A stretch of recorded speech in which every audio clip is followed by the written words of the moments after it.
जी नाज़रीन, मैं आपको अपने अदारे, अपने स्टाफ और अपनी टीम के बिहाफ़ पे इस प्लेटफ़ॉर्म पे खुशामदीद कहता हूँ। नाज़रीन, जो हिस्ट्री है वो बड़ी इम्पॉर्टेंट है। तो अगर हम बनी नौए इंसान की हिस्ट्री की शुरुआत करें तो ये तो हम जानते हैं, और ये तीनों जो इब्राहिमी मज़ाहब हैं, जो होली बुक्स को फ़ॉलो करते हैं, उनका इस चीज़ पे इत्फ़ाक़ है कि एडम एंड ईव, हज़रत आदम अलैहिस्सलाम और हज़रत और अम्मा हव्वा की हम औलाद हैं, और वो इस कायनात में, इस दुनिया में तशरीफ़ लाए। लेकिन जो नॉन हिस्ट्री है वो हज़रत नूह अलैहिस्सलाम तक हमें मिलती है। वो चाहे हम साइंटिफिकली अगर किसी चीज़ को प्रूव कर सकते हैं, हम किसी चीज़ के अगर आसार देखते हैं, तो हज़रत नूह अलैहिस्सलाम तक जो एक हिस्ट्री जाती है। अगर तो उसके बाद भी कई सारे ऐसे क्लूज़ हम हमारे पास हैं, जो लॉजिकली, साइंटिफिकली हम प्रूव कर सकते हैं। वो चाहे आसमान पे, कायनात में, या ज़मीन में हम देखें, बल्कि आजकल के दौर में जो जो इस सूरज से भी आगे पूरी कायनात को जो रेडिएशन से, एक्स-रे एक्स-रे से और कई सारी ऐसी जो इलेक्ट्रोमैग्नेटिक वेव से इस कायनात का मुताला करते हैं, तो वो इस कायनात के पीछे भी जाके हिस्टोरिकल थिंग्स को भी एनालिसिस करने की कोशिश कर रहे हैं। मुमकिन है फ्यूचर में कोई ऐसी टेक्नोलॉजी आ जाए कि आज से वो 10,000 साल पहले या 20,000 साल पहले, ये 1 लाख साल पहले भी जाने की सलाहियत इंसान के पास आ जाए। लेकिन हमारे पास जो नॉन हिस्ट्री है वो हज़रत नूह अलैहिस्सलाम तक है। तो हज़रत नूह अलैहिस्सलाम के 3 बेटे थे, हाम, साम और याफ्स। जो हाम है उनकी नस्ल कनान में, इराक में, सऊदी अरब में यहाँ पे स्टे की, और जो साम है, सामी नस्ल के लोग, ये यूरोपियन लोग जो जो आपको मिलते हैं, ये सामी हैं। और जो याफ्स हैं उनकी औलाद जो वो मिस्र में और अफ्रीकन कंट्रीज में जाके जाके अकोमोलेट होगी, वहाँ पे जाके एडजस्ट होगी।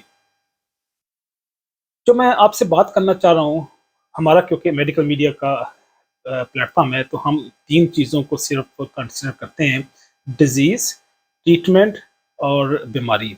Sorry, disease, treatment and medication. Disease, treatment and medication. तो इन 3 चीज़ों को हम यहाँ पे कंसिडर करते हैं, बॉदर करते हैं। तो हम जब इस चीज़ को स्टडी करेंगे, तो हमें इसकी हिस्ट्री को भी देखना पड़ता है, कंसिडर करना पड़ता है, उसको भी डिस्कस करना पड़ता है। तो ये सिर्फ हेल्थ और मेडिकल साइंसेज से में ही नहीं, बल्कि हम कौमों और अफराद की ज़िंदगी में भी उनकी हिस्ट्री को कंसिडर करते हैं। अगर हम चाइनीज़ के साथ डिप्लोमेटिक रिलेशनशिप एस्टेब्लिश करना चाहें, या अमेरिका को स्टडी करना चाहें, तो ऐसा नहीं हो सकता कि हम अमेरिकन सिविलाइजेशन को अंडरस्टैंड कर लें उनकी हिस्ट्री देखे बगैर। हम उनकी जो प्रीवियस 200-300 ईयर्स की हिस्ट्री को देखते हुए उनके मौजूदा मिजाज, रुझान या तरक्की को हम अंडरस्टैंड करेंगे। तो यहाँ पे भी हम मेडिसिन को अंडरस्टैंड करने के लिए, हेल्थ को अंडरस्टैंड करने के लिए, डिजीज़ की फ़िलॉसफ़ी को अंडरस्टैंड करने के लिए हमें हेल्थ और मेडिसिन की हिस्ट्री में जाना पड़ता है, और हम उसमें आज जाने का फ़ैसला किया है। तो जो मेडिकल हिस्ट्री है, जो डिज़ीज़ की और ट्रीटमेंट की, मेडिकेशन की, ड्रग्स की जो हिस्ट्री है, वो सबसे पुरानी हिस्ट्री रोम की है। टोटल जो हिस्ट्रीज़ हैं वो हमारे पास 7 हैं। इन 7 हिस्टोरिकल प्लेसेस या हिस्टोरिकल जो सिविलाइजेशन हैं, जो दुनिया की, बल्कि इंसानी आबादी की जो पुरानी तारीखें हैं, इन 7 में से सबसे पुरानी तारीख वो रोम की है, वो यूनान की है।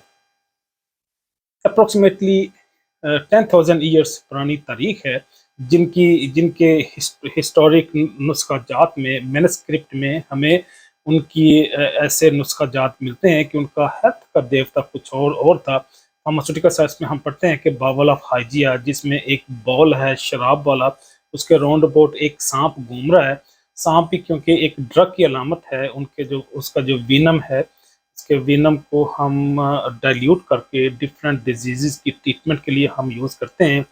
उसके जो विनम है उसको एज कोगुलेटिंग एजेंट भी यूज़ करते हैं। लेकिन बहरहाल जो सांप है वो भी एक मेडिसिन का एक सिंबल है।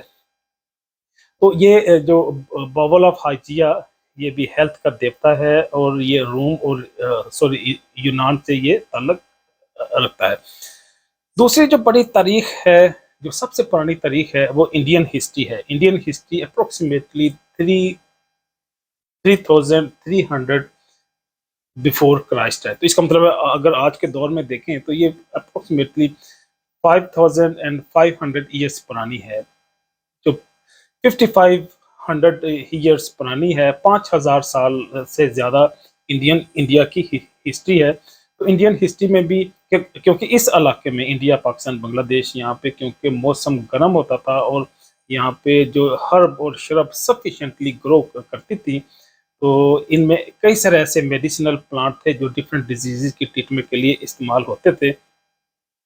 اور یہاں پہ کیونکہ موسم بھی گرم تھا، مرطوب تھا، تو یہاں پہ مائکرو آرگنزم کی گروتھ بھی زیادہ ہوتی تھی، تو اس لیے ان لوگوں کو ہیلتھ کے زیادہ ایشو ہوتے تھے، تو ان کی ٹریٹمنٹ کے لیے انہیں ڈیفینیٹلی پھر ڈفرینٹ جو پروٹوکولز ہیں، پروسیجر ہیں، وہ اڈاپٹ کرنے پڑتے تھے ان کی ٹریٹمنٹ کے لیے۔ جو تیسری بڑی سویلائزیشن ہے، تہذیب ہے ڈرگ کے حوالے سے، وہ ایجپشن ہے، مصری تہذیب ہے، 3100 ایئرس بیفور کرائسٹ کی ہے۔ اگر آج کا ہم لگائیں تو یہ بھی اپروکسیمیٹلی 5400 ایئرس پرانی تاریخ ہے، 5000 سال سے پرانی یہ ایجپشن ہسٹری ہے۔ اور ہم دیکھتے ہیں کہ ایجپشن لوگوں کے پاس بھی کیونکہ دریائے نیل ہے، پرانے دور میں جو آبادیاں تھیں، لوگ تھی، وہ دریاؤں کے کناروں پہ ہی آباد ہوتی تھی، تو وہاں پہ بھی دریائے نیل کے کنارے پہ لوگ آباد ہو گئے، اور ان کی تہذیب اپروکسیمیٹلی 5400 ایئرس بیفور کی ہے۔ تو وہاں پہ بھی کیونکہ ان کی جو ہیلتھ کے ایشو ڈفرینٹ تھے، ڈیزیزز کی آؤٹ بریک بھی ڈفرینٹ تھی، تو وہاں پہ بھی ہمیں کئی سارے ایسے پروٹوکول ملتے ہیں ان کی ڈیزیز کی ٹریٹمنٹ کے لیے، جو پھر بعد میں ان کو ہم نے زیادہ ریفائن کر کے سائنٹیفک بنا لیا، اور انہی پروٹوکول کو ہم ڈفرینٹ ڈیزیز کی ٹریٹمنٹ کے لیے یوز بھی کرتے ہیں۔ اگر تو ان کی جو شیپ ہے، ان کا جو پروسیجر ہے، ٹیکنیک کافی بدل گئی، لیکن فاؤنڈیشن بہرحال ان کی ٹیکنیک سے ہی ہم نے بورو کی۔ جو تیسری بڑی تاریخ ہے وہ چائنا کی ہے، اپروکسیمیٹلی 200 ایئرس بیفور کرائسٹ کی ہے، تو 5000 سال پرانی تاریخ ہے چائنا کی۔ تو چائنا بھی ایک بڑی قوم ہے جس نے جو انسانی تاریخ میں بڑے نمایاں کارنامے بھی انجام دیے، اور ان کی بڑی بڑی سلطنت بھی ان کی قائم ہوئی۔ آج بھی چائنا گزشتہ اگر ان کا 25 سال کا مطالعہ کریں تو یہ تیسری بڑی اکنامیکل ایک پاور کی صورت میں ہمارے سامنے آئی ہے، بلکہ اکنامیکل ہی نہیں کہنا چاہیے، ایک فوجی اور عسکری طاقت کی حیثیت سے بھی ہمارے سامنے ابھر کے آئی ہے، اور یہ ایک چیلنج کی حیثیت اختیار کرتی ہے یورپ کے لیے، امریکن نیشنز کے لیے۔ جو اگلی بڑی تہذیب ہے وہ عراق کی ہے۔ عراق کی میں نے جس طرح آپ کو بتایا، پرانے دور میں کیونکہ جو پانی ایک بنیادی ضرورت تھی لوگوں کی، اور لوگ زیادہ اسی جگہ پہ آباد ہوتے تھے جہاں پہ انہیں فریکوینٹلی واٹر اویلیبل ہو۔ تو یہاں پہ کیونکہ دریائے فرات اور دریائے دجلہ دو دریا تھے بڑے بڑے، تو اسی کے کنارے پہ قومیں آباد ہو گئیں، اور یہ تہذیب بھی کافی پرانی ہے جن کی اپنی ایک میڈیسنل ہسٹری ہے۔ پھر ایران کی بھی اپنی ایک ہسٹری ہے، وہاں پہ بھی بڑے بڑے حکامات پیدا ہوئے، شعراء آئے وہاں پہ، بڑے بڑے جو سائنٹسٹ پروڈیوس ہوئے، اور ایران کی بھی اپنی ایک تاریخ ہے۔ تو گویا یہ شام، فلسطین، چائنا، انڈیا، روم، یونان اور ایجپشن، یہ بڑی بڑی تہذیبیں تھیں جنہوں نے اس ٹریٹمنٹ کے حوالے سے ایسی فاؤنڈیشن بلڈ کی، ایسے پروٹوکول ڈیزائن کیے جو بعد میں ماڈرن فارماسیوٹیکل اور میڈیکل ہسٹری کی بنیاد بنے۔ تو امید ہے یہ انفارمیشن آپ کے لیے جو فارماسیوٹیکل اور میڈیسن ہسٹری کی فاؤنڈیشن بلڈ کرنے میں بہرحال ہیلپ کرے گی۔ تو ملتے ہیں نئی ویڈیو میں کسی نئی انفارمیشن کے ساتھ، تب تک کے لیے اللہ حافظ۔